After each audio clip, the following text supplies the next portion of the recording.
These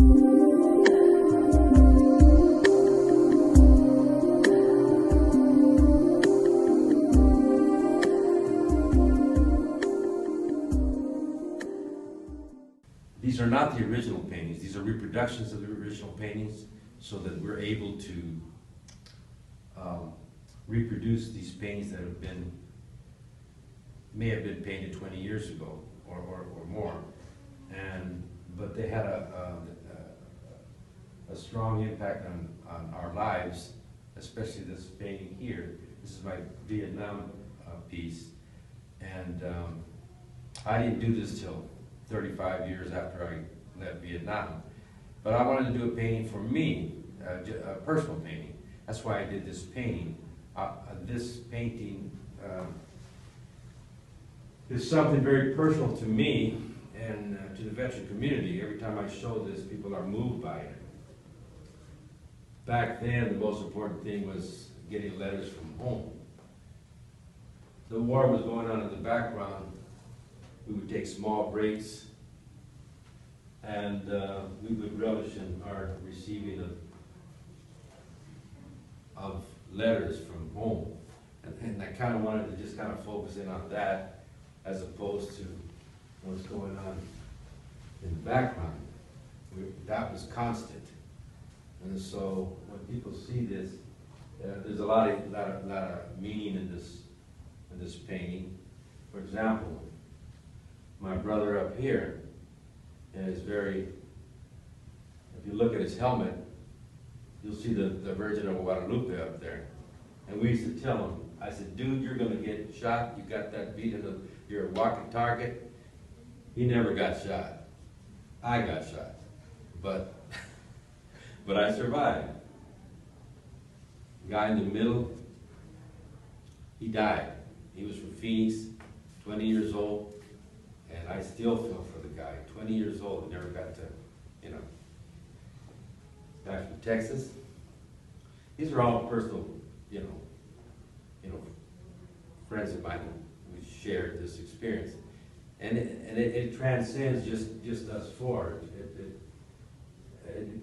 When veterans see, especially Vietnam veterans see this, it just does something for them. I have a poster of this I give to fellow Vietnam veterans, and they're so moved just to see that. It has a certain power. I don't know, but anyway, this is my legacy piece of this particular, part of my life. There's the other pieces of this is the one next to it. This is my family here. Every Christmas we would do a tamalala. A tamalala means we're making tamales. This is my mom in the center. She's the one that instigated this tamale baking. And so that's why this is a very special painting to me. It's called the Legacy Piece. And each one of these, I'm not going to go over every one, but these are part of my legacy pieces. Strong Mexican woman. You don't have to see her eyes. She says it all. This is another powerful piece. This is a recent painting that I've done, but I consider it one of my best pieces. And people can identify with this one too. If you go back here, I don't know if you can follow me a little bit, but this is Diego Rivera and Frida Kahlo. These three pieces I wanted to do because Diego Rivera was one of my, he was a muralist in Mexico. A lot of people know who he is. You've never seen him, he's a lot larger than Frida Kahlo, but I sat him down and put part of his painting in the background of his cattle lilies, which he's known for. And I stood Frida Kahlo, and it made a nice composition. And this is my impression of them, just to give to the viewer. And it's a strong piece. The next one is another strong piece of Pancho Villa and Zapata, the two generals during the Mexican Revolution. You never see them together, but being an artist, we have artistic license. I put them together along with their horses. Zapata had a white horse, and Pancho Villa had, you know, a brown horse. Anyway, I put them together just to create this scene here. Even the background is similar to old photographs from the Revolution in both their portraits. That's why I did this. Now, those are just some of my pieces. The other artists, this is Roman Reyes next to me. His legacy pieces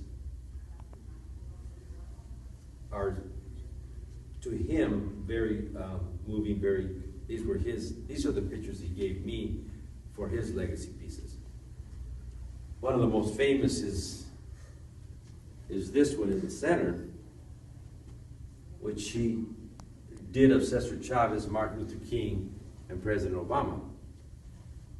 This is not the original painting. The original painting he gave to President Obama just last year.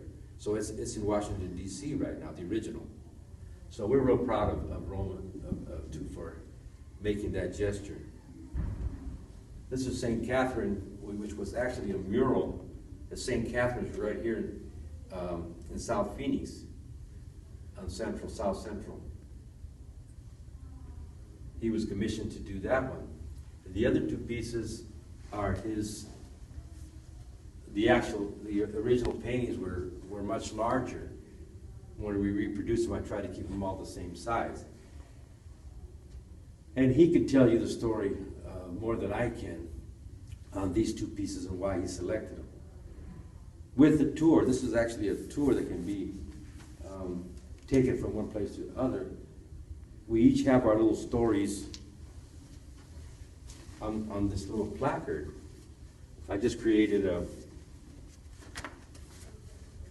catalog which has all the pieces here and who sponsors it in the catalog.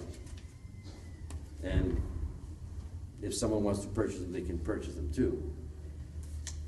The other two artists are right in the back of us. I don't know if we can move over there, but Ignacio Gomez is the pieces over there in the hall. I don't know if we can get to them or not, but he's a great artist from California, very well known. Actually, we're all pretty well known in our own neck of the woods, if you would. But one of the things I want to do is to make awareness of who we are and traveling around to different states and different venues.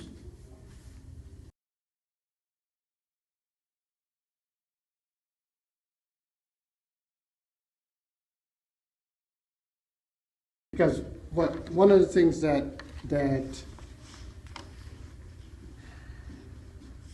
how do we say, us civilians don't quite understand, and is that how dangerous PTSD is, not only to the person who has it, but also to the entire family, to the entire community, that's important. I can elaborate on that. Right, that's important for us to understand. Sure.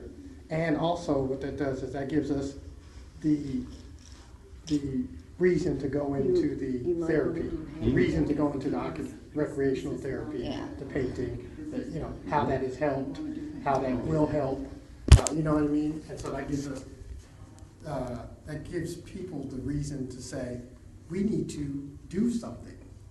A spoken word can make a grown man cry, or inspire a child to learn to rise, and gain respect for the written word and succeed in orating messages once thought too difficult to talk about.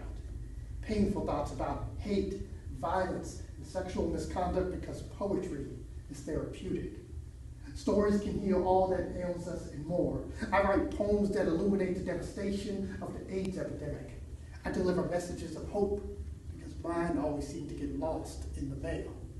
I use comedic metaphors because to laugh is to smile loudly. And I tell my story with the hopes that will inspire you to tell yours. If a picture's worth 1,000 words, what is it worth if I help create a picture with my words? Grab your paintbrush and set up your mental easel, because I have an encyclopedia of thoughts ready for your museum. Imagine A world where men feel an obligation to their children, even if the baby's mama is crazy. Where education can compete with recreation because it just makes sense to pay teachers more dollars. In my world, racial harmony and diversity are less cliche and more honest, more reality and less show. If water falling from the sky can tie colors into rainbows, maybe we should do a rain dance for all the hues of humanity, to get together my people with your people and their people, because unity is love. In my world, even one child in poverty is unacceptable to every person with more than $1 billion. Did you know there are 1,011 billionaires in the world today? If each one of them just pledged $1 million a year, we could end poverty today. And let's face it, dying with the most money does not make you the winner, nor does it make you less of a sinner. What would Jesus do? In my world, every person feels a responsibility to themselves and an obligation to the world around them. If innovation is the ability to think outside the box, well then call me Jack, because I jump out as much as possible with illusions of grandeur and visions of greatness, mental food for the famished, and hope for the hopeless, because my poetry is how I intend to change the world.